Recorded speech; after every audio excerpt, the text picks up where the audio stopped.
everyone, Kim here, and I'm going to talk about the team leadership model in this video synopsis.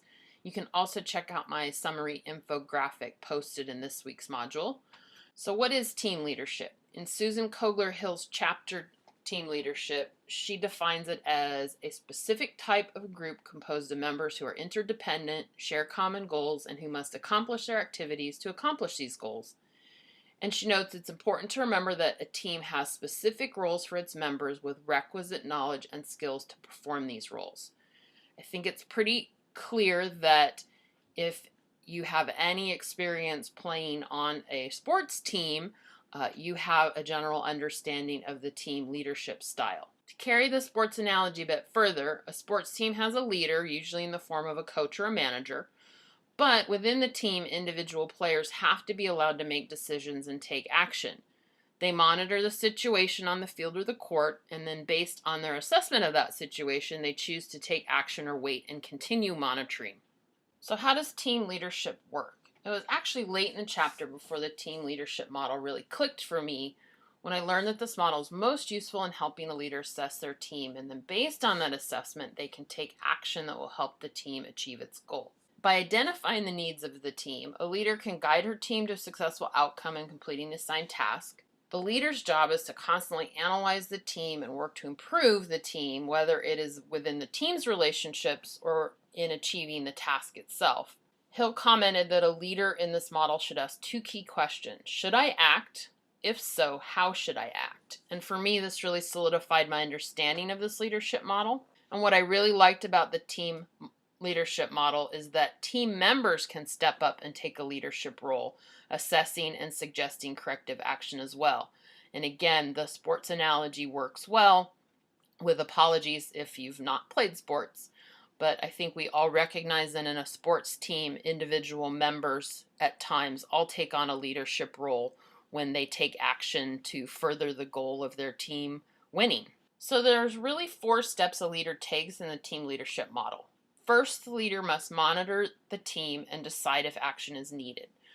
A leader can ask questions like, what is the team doing? How are the team members collaborating? What is the team producing? And how effective is the team operating? Once a leader's determined that intervention is needed, the second step is for a leader to identify if it's the team relations that need attention or if it's the task itself that needs attention. The third step is that a leader must then determine if the action needed is internal or external. Hill notes that team research tends to have focused upon the internal functionings of a team, but she also notes that in this sort of increasingly complex world we all work in, that it's important for teams to be externally oriented. And then the leader must decide what type of action is needed. And then finally, the assessment of the team's effectiveness is the last step in this model. Has the team made quality decisions? Have they implemented those decisions effectively? Is the team itself cohesive? Do the team members work together collaboratively, but do they also still meet their individual needs? So there are 8 qualities of an effective team.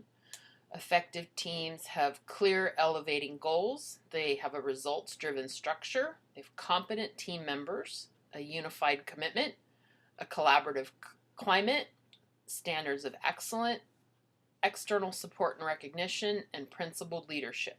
So in looking for more about team leadership, I turned to research from the journal Human Factors, which is a journal from the Human Factors and Ergonomics Society. Yes, they really exist to promote knowledge of the characteristics of human beings that are applicable to design of systems, products, tools, and environments of all kinds. I looked to a journal called TD, Talent Development, which is a journal from the Association for Talent Development, a professional membership organization that works to develop the skills and knowledge of employees, and the Harvard Business Review. So in the article on teams, teamwork, and team performance discoveries and development, which came from the journal Human Factors, the researchers stated that, I quote, teams have become the strategy of choice when organizations are confronted with complex and difficult tasks. Teams are used when errors lead to severe consequences, when the task complexity exceeds the capacity of an individual, when the task environment is ill-defined, ambiguous, and stressful, when multiple and quick decisions are needed, and when the lives of others depend on the collective insight of individual members, unquote. I think for those of us in education, we're acutely aware of how everything is accomplished in teams. Of course, we tend to call them committees or task forces. But very little in education happens without the work of a team and a leader who can then assess both the internal and external factors and, if needed, take action to improve the functioning of the team as they work to reach their goal. The human factors researchers continue, and I quote, "Teams are social entities composed of members with high task interdependency and shared and valued common goals. They must integrate, synthesize, and share information, and they need to coordinate and cooperate as task demands shift throughout a performance episode to accomplish their mission. Team members engage in task work processes and teamwork processes." I think this assessment of teams fits exactly with Hill's model for team leadership, where a leader must assess the team and then determine if action is needed within the team itself or within the task the team is tackling. So in looking for ways that team leadership functions, I turned to research beyond the educational realm.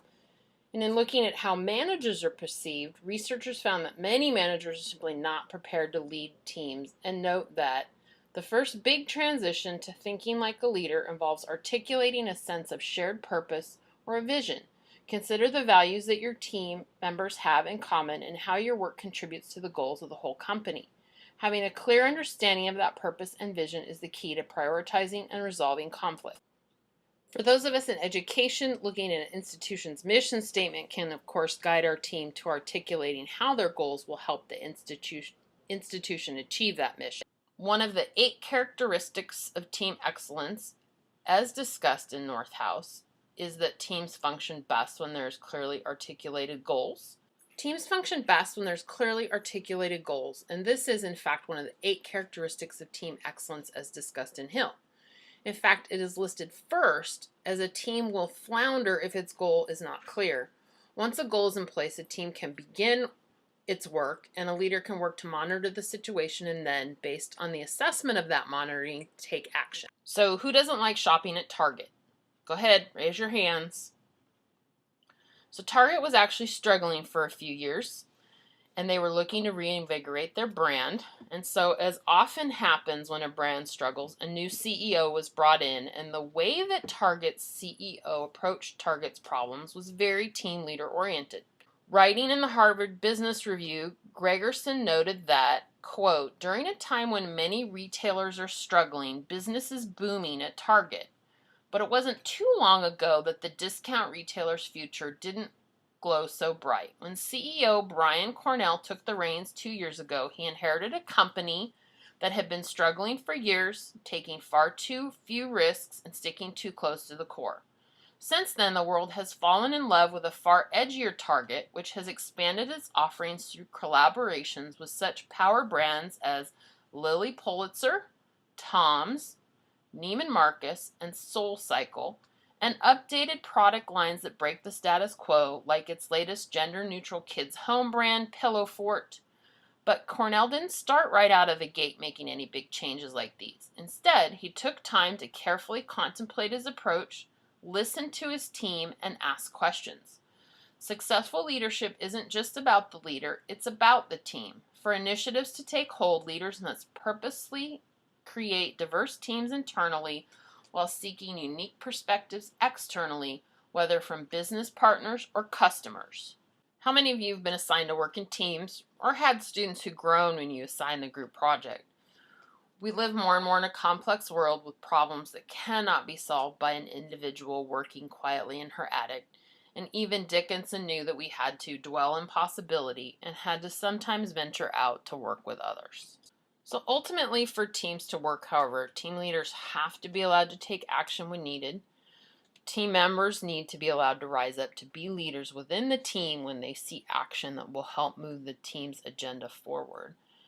In education, campus administrators have to be supportive of the collaborative nature of teams and must allow decision-making to take place at the lowest level, and then be confident that the institution's processes will allow those decisions to be further vetted as needed.